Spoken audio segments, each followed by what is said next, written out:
बिस्मिल्लाहिर्रहमानिर्रहीम।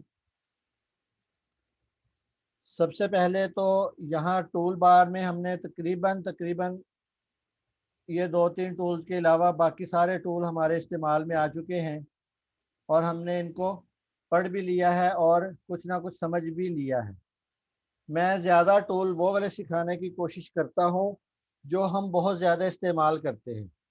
बाकी तो कोरल में यहाँ आप क्लिक करेंगे, टेक्स्ट में या विंडो में, यहाँ डॉकर में आएंगे तो ये सारे टूल्स हैं इसके, समझ आ रही है।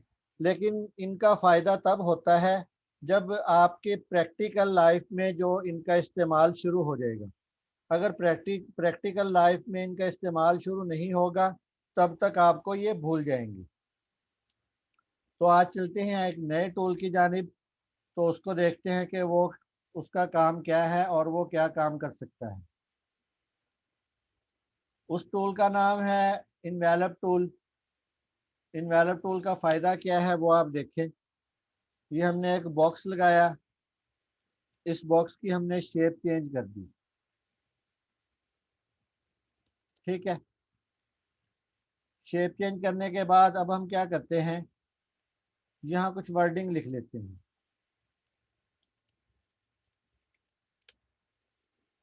ठीक है, इसका फ़ॉन्ट जो आपने लगाना है वो लगा लें, जैसा भी करना है वो कर लें।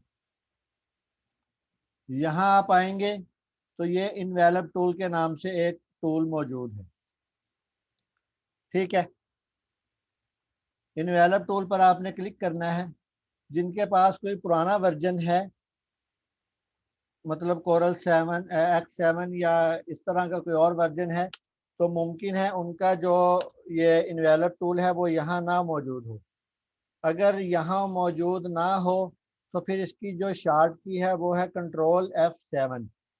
इन्वेलप टूल की शॉर्ट की है Ctrl+F7। और अगर किसी को यहाँ भी ना मिले तो फिर आपने यहाँ विंडो में आ जाना है। विंडो में आने के बाद यहाँ ऑप्शन है डॉकर्स की, इस पर आपने क्लिक करना है। तो इस वर्जन में चूँकि उन्होंने ये जो इन्वेलप टूल है ये बाहर ट्रांसफ़र कर दिया है, तो यहाँ से ख़त्म कर दी है। तो आप देखेंगे आपके पास यहाँ इन्वेलप टूल मौजूद होगा। समझ आ रही है।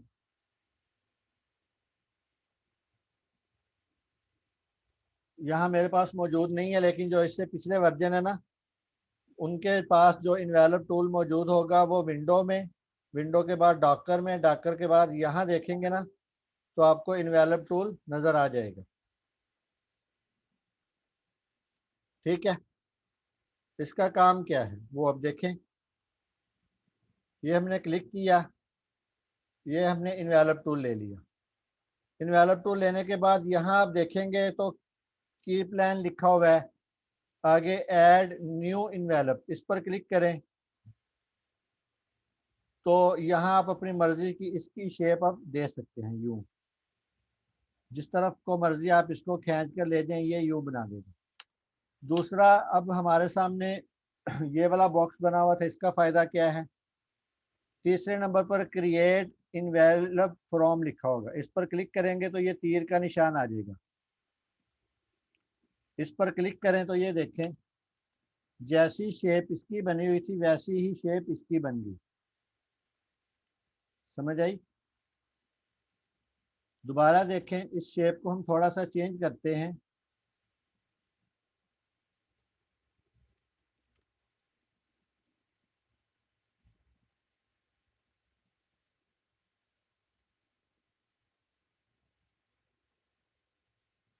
ठीक है, ये वर्ड हमने लिखा हुआ है। इन्वेलप टूल पर जाते हैं, उसके बाद ये तीसरे नंबर पर जो क्रिएट इन्वेलप फ्रॉम है ना, इस पर क्लिक करना है। इस पर क्लिक करने के बाद यहाँ क्लिक करेंगे ना तो ये देखें उसने इसकी सेम शेप बना दी।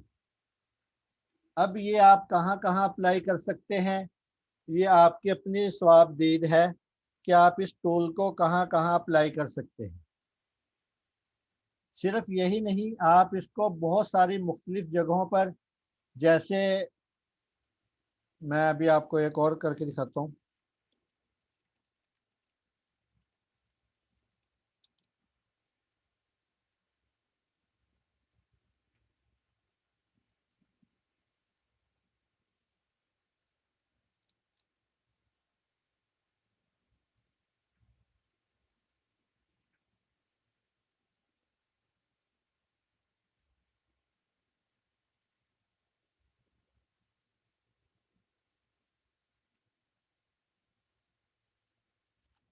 ये मेरे पास बोतल मौजूद है, ठीक है।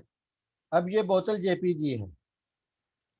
इसको ट्रेसने का तरीका आपको बता दिया था कि इस पर आपने क्लिक करना है। जेपीजी का मतलब होता है कि इस पर आप वर्किंग नहीं कर सकते। और ट्रेसने का तरीका क्या है? ट्रेस बिटमैप, आउटलाइन ट्रेस और हाई क्वालिटी इमेज पर आपने क्लिक कर देना। ये यहाँ कॉपी होकर आ जाएगी, ये देखिए। ये हमारे पास इस तरह बोतल कॉपी होके आ गई है। अब ये बोतल के अंदर आप अपनी मर्जी से कोई सा भी कलर फिल कर सकते हैं। तो हमें चूँकि अंदर वाले कलर की ज़रूरत नहीं है, हमने अंदर वाला कलर ख़त्म किया और ये बोतल की हमने शेप तैयार कर ली, ठीक है। अब ये शेप तैयार करने के बाद यहाँ हम मज़ीद वर्ड लिखते हैं। ये लिखा गया, इसको हमने यूँ कर दिया। यहाँ इसको आप 90 का जाविया दे दे ताकि वो बोतल की शेप में बन सके। यहाँ इन्वेलप टूल पर क्लिक किया, यहाँ क्रिएट इन्वेलप फ्रॉम पर आए और इस पर क्लिक कर दिया। अब ये देखें, उसने वही जो सेम शक्ल बोतल की थी ना, वो हमारी वर्डिंग की कर दी। मतलब आप किसी भी तरह इसको क्रिएट करके अपने काम के मुताबिक इसका इस्तेमाल कर सकते हैं, ठीक है। ये है इन्वेलप टूल।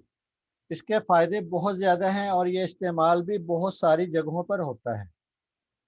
ये मैंने सिर्फ इसके इस्तेमाल का तरीका बताया है, बाकी ये कहाँ कहाँ इस्तेमाल कर सकते हैं वो अब आप भी थोड़ा सा सोच विचार करें, ताकि आपको भी पता चले कि हम सीखे हुए टूल को कहाँ कहाँ अप्लाई कर सकते हैं। को ग्राफिक सीखने का बेहतरीन तरीका ये होता है कि आप दीवारें पढ़ा करें, आप पैनाफ्लेक्स पढ़ा करें, आप लोगों के बने हुए विजिटिंग कार्ड देखा करें, लोगों के बिल बुक्स देखा करें, लोगों के सर्टिफिकेट बने हुए देखा करें और उनको अपने हिसाब से क्रिएट करने की कोशिश किया करें। जब आप किसी की बनी हुई चीज़ को देखकर क्रिएट करने की कोशिश शुरू करेंगे ना, तब आपको काम करना भी आ जाएगा। और जो आपको उस वक़्त समझ नहीं आएगा, वो आप क्लास में या क्लास के बाद भी पूछ सकते हैं। जब आपको काम करने का पता चल जाएगा ना, फिर आपको काम करना आसान लगेगा। वो ये होता है कि हम यहाँ तकरीर सुन लेते हैं, लेकिन जब काम में वो प्रैक्टिस में नहीं आता, तो वो हमें भूल जाता है और जब ज़रूरत पड़ती है, तो वो हमें पता नहीं चलता कि ये हमने कहाँ सीखा था या किस लिए सीखा था।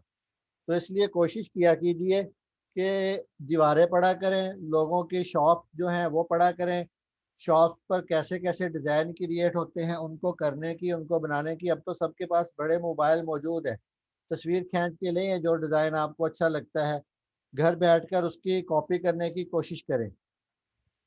उस दौरान जो बात समझ में ना आए वो आप पूछें, ताकि आप मज़ीद सीखें और आपको सीखने का फ़ायदा हो। अब चलते हैं आगे। हमने बहुत सारी मुख्तलिफ शेप्स देखी होंगी, जैसे मैं आपको यहाँ कॉपी अपने पास से ला के दिखा देता हूँ।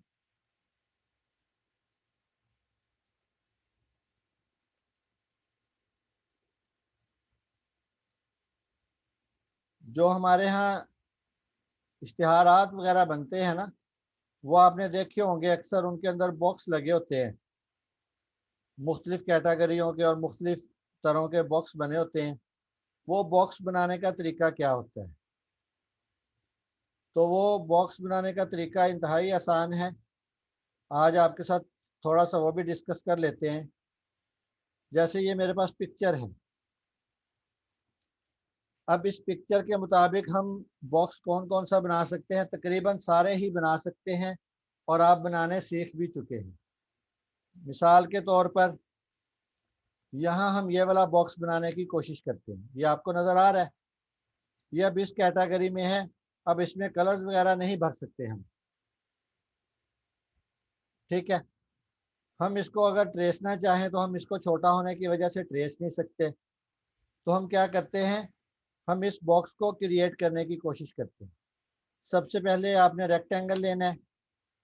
ये देखिए, रेक्टेंगल लेने के बाद F10 प्रेस करें और इसके कॉर्नर राउंड कर दें, तकरीबन इतने। उसके बाद आप एक और रेक्टेंगल लेंगे, यहाँ इसको यूं बॉक्स लगा दें। उसके बाद इसको और इसको सेंटराइज कर दें हर तरफ से, ये बन गया। उसके बाद एक रेक्टेंगल आपको और लेना होगा, ये देखिए, इसको भी इसके सेंटर में कर दें, F10 प्रेस करें और इसके भी कॉर्नर यहाँ से राउंड करवा दें। ये शेप आपके पास इस तरह बन गई। अब इस सारी को सिलेक्ट करें और यहाँ से वेल्ड कर दें, ये देखिए, समझ आ गई। अब ये शेप हमारे पास क्रिएट होगी। इसी तरह हम आगे चलते हैं। आगे ये देखें, ये शेप है, ये मैं जो सबसे ज़्यादा आसान है ना, मैं सिर्फ वो करके दिखा रहा हूँ। यहाँ आपने ये बैजवी शक्ल का एक दायरा लगा देना है, यूं। उसके बाद यहाँ से रेक्टेंगल लेंगे आप, ये देखिए, रेक्टेंगल लेने के बाद इसको सेंटर कर दें, इन दोनों को सिलेक्ट करें और वेल्ड कर दें, ये देखें, ये शेप तैयार होगी। अगर आपको लग रहा है कि ये सेम नहीं है तो इसी दायरे को थोड़ा सा आप यूँ ओपन कर लें और उसके बाद दोबारा से वेल्ड कर दें, ये देखें, ठीक है, ये शेप बन गई। इसी तरह ये तीसरी शेप हम देखते हैं। यहाँ से हमने बॉक्स लगाया, ये दायरा लगाया, दायरा लगाने के बाद आप ये देखें, ये यहाँ से कट है, ये यहाँ से कट है। आप क्या करेंगे, दो तरीके हैं। एक तरीका ये है, यहाँ आप पॉइंट लाइन लगाएं, इसी पॉइंट लाइन की एक कॉपी यहाँ कर लें या इसको छोड़ के इसी को ही एक दफ़ा रखें। F10 प्रेस करें, इसको सिलेक्ट करें, यहाँ से इसको थोड़ा सा मूव करवा दें।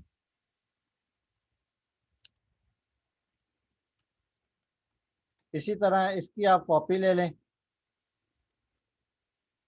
कॉपी लेने के बाद यहाँ क्लिक करें और स्मार्ट फिल टूल की मदद से इसको आप अलग से बाहर निकाल लें, ये देखिए, ये वही शेप बन गई। दूसरा तरीका क्या है,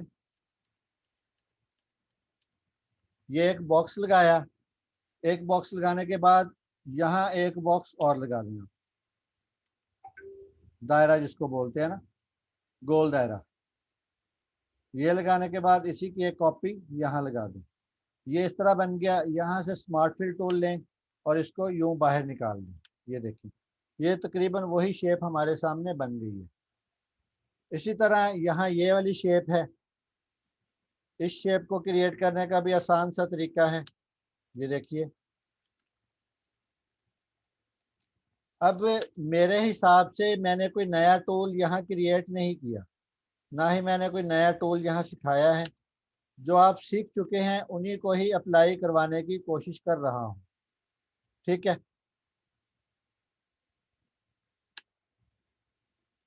इसको भी CE के साथ सेंटर कर लेंगे, इसको भी CE के साथ सेंटर कर लेंगे ताकि वो हर तरफ से जो है वो इक्वल रहे। यहाँ इसको वेल्ड कर देते हैं, ठीक है, ये वेल्ड कर दिया। अब ये वाली शेप हमारे सामने तैयार होगी। ये कोई ज़रूरी नहीं है कि आप सिर्फ यही शेप्स बनाएं, आप इसके अलावा भी इस फार्मूले के तहत बहुत सारी शेप क्रिएट कर सकते हैं और बना सकते हैं। उम्मीद है दोनों टूल्स और दोनों फार्मूले आपको समझ आए होंगे और कुछ फ़ायदा भी हुआ होगा। कल तक के लिए इजाज़त। अस्सलामु अलैकुम वरहमतुल्लाहि वबरकातुहू।